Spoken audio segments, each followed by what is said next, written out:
Ready বেরোনোর জন্য। আমরা ট্রেন দেখে 8টার সময় ঢুকবে, 6টা 20 বাজে এখন মদনমোহন যাবো, তারপরে ওখান থেকে স্টেশন। 6টা 15 বেজে গেছে। আর আমার ঘর রেখে বর রেখে সব কিছু রেখে এবার এখন 2 থেকে 3 হওয়ার পালা। ওই যে ওপরে একজন।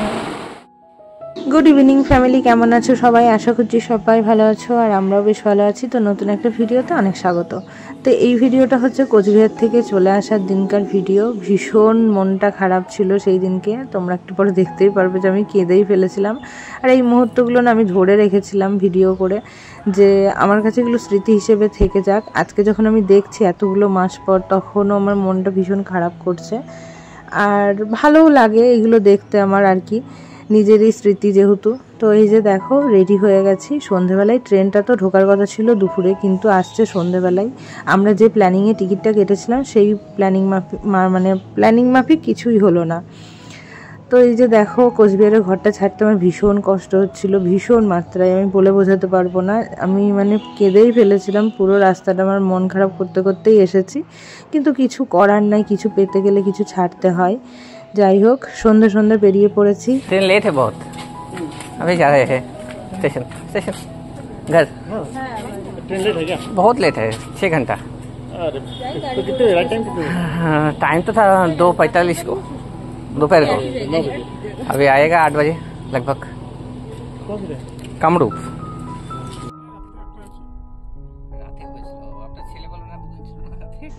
এই হচ্ছে আমার সেই স্বপ্নের জায়গা কোচবিহার, যেটা আমি এখন ছেড়ে চলে যাচ্ছি। আর এই সেই সাগরদিঘি, যেখানে আমি প্রচুর খাটনি করে তবে আমি এই দিনটা দেখেছি, এই ভালো সময়টা দেখতে পারছি আর কি। সব কিছু আস্তে আস্তে শেয়ার করব। তো মদনমোহন ঠাকুরকে প্রণাম করার জন্য গেছিলাম।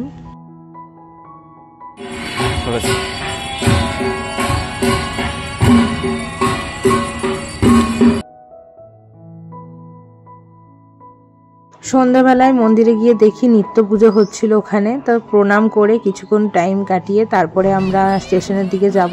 আর স্টেশনে যাওয়ার জন্য গাড়ি বলা হয়েছিল, যেহেতু এই পরিস্থিতিতে আমি টোটো করে স্টেশন যেতে পারবো না। তো এই আমাদের গাড়িতে করে এখন যাব। আর ফার্স্টে একটুখানি শহরটা ঘুরে নেবো, এদিক ওদিক যাবো, যেহেতু হাতে অনেকটা সময় রয়েছিল। একটু চা খাবো।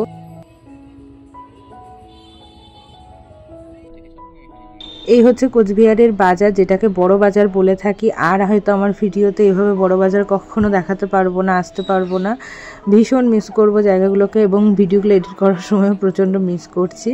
যাই হোক, তারপরে একটুখানি বিরিয়ানি নিতে আসলাম। আর এই হাজি বিরিয়ানি আমার কাছে ভীষণ ফেভারিট। তো সেই বিরিয়ানিটা নিয়ে নিলাম রাত্রেবেলায় খাওয়ার জন্য। আর দেখলে তো রাজবাড়িটা কত সুন্দর কালারফুল করেছে। আর এই হচ্ছে কোচবিহার গেট। সব ছেড়ে চলে আসছি, কারণ সেই সময় যখন এসেছিলাম তখন কিন্তু 15ই আগস্ট ছিল সামনে, যার জন্য রাজবাড়িটা কিন্তু খুব সুন্দর কালার করেছিল, লাইটিং করেছিল।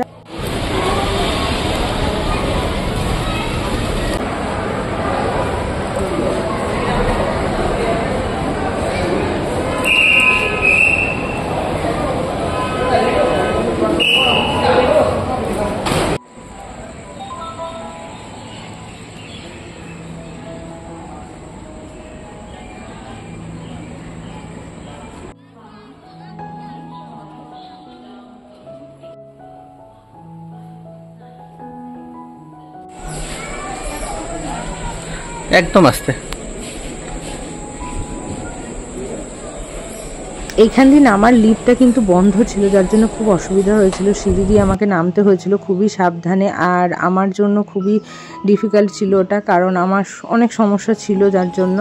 তো দেখো ট্রেনটা পড়েছে আবার শেষ প্রান্তে, আমাদের কম্পার্টমেন্টটা পড়েছে, তো অত দূর হেঁটে হেঁটে যেতে হলো।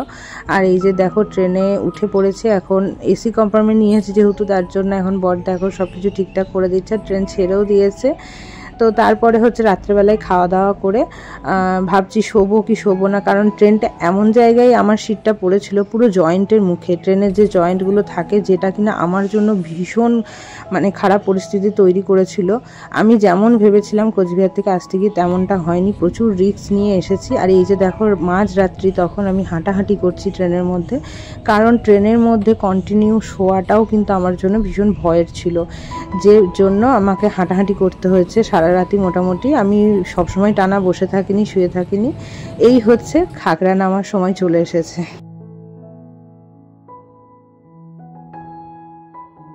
ফাইনালি আমরা খাগড়ায় নামতে পেরেছি। আর ভীষণ প্রচণ্ড কষ্টের জার্নি হলো আমার জন্য। নমস্কার এই ট্রেনকে, কারণ রাত্রি 12:30টায় ঢোকার কথা, এখন সকাল 6টা বাজে। এসি কম্পার্টমেন্টে এত পরিমাণ আরশোলা আমি জীবনে দেখিনি।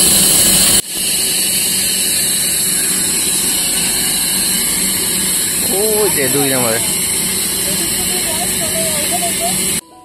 ওই দিক থেকে বাড়ি থেকে কিন্তু বাবা গাড়ি নিয়ে এসেছিল। আর এই যে দেখো বাবা এখন আমার ট্রলিটাকে একটু এগিয়ে নিয়ে যাচ্ছে। একদম শেষ প্রান্তে ফেলেছিল ট্রেনটা, যে কম্পার্টমেন্টে আমরা ছিলাম। মানে ব্যাড লাক হলে যা হয়, মানে কোচবিহারে ট্রেনে ওঠার সময় অনেকটা হাঁটতে হয়েছে, আবার এখন দেখো খাগড়া রোডের পুরো শেষে। তো হেঁটে হেঁটে খুব সাবধানে আমরা প্রায় 8 ঘন্টা সময় নিয়ে তারপরে এই গাড়ির কাছে এসে পৌঁছেছিলাম। আর ফাইনালি গাড়ি ছেড়েও দিয়েছে, আর বাড়িও পৌঁছে যাচ্ছি। প্রচুর জার্নি হয়ে গেছিলো সেই দিনকে, আর তার জন্য বাড়ি ফিরে কিন্তু প্রচুর পরিমাণে শরীর খারাপও করছিল, হাত পা মাজা মোটামুটি পুরো ব্যথা ছিল 2-1টা দিন। যাই হোক, আস্তে আস্তে সব ভিডিও শেয়ার হবে। দেখা হচ্ছে নেক্সট ভিডিওতে। টাটা।